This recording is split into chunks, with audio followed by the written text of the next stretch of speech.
I'm Atra El-Nashar in Washington. President Trump announcing his nominee to lead the Federal Reserve, Kevin Warsh. He's a former Fed governor, and he echoes President Trump's criticisms of the Fed's current leadership and decisions on interest rates.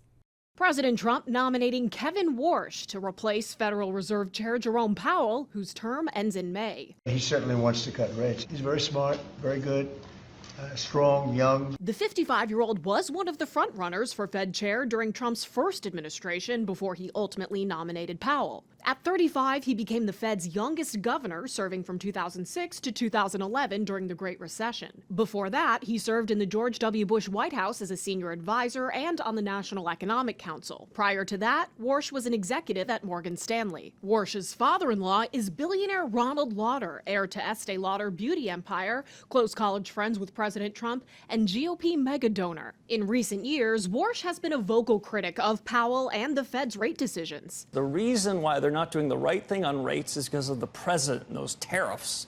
He's being so mean to them. Trump has soured on Powell, to put it lightly. We have a total nincompoop at the Federal Reserve. From handpicking him to lead the Fed in 2017, President Biden then renominated him, to publicly berating Powell for not lowering interest rates sooner. Rate decisions are voted on by a 12-member board, not made unilaterally by the chair.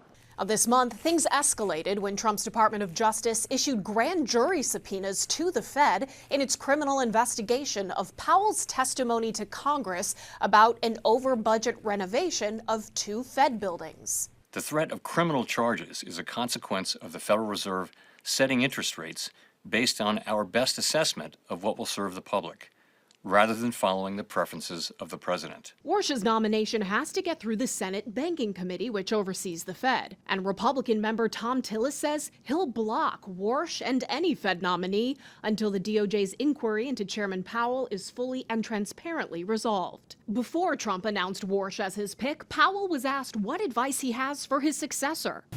Stay out of elected politics. Don't get pulled into elected politics. Don't do it. In Washington, I'm Atra El-Nashar reporting.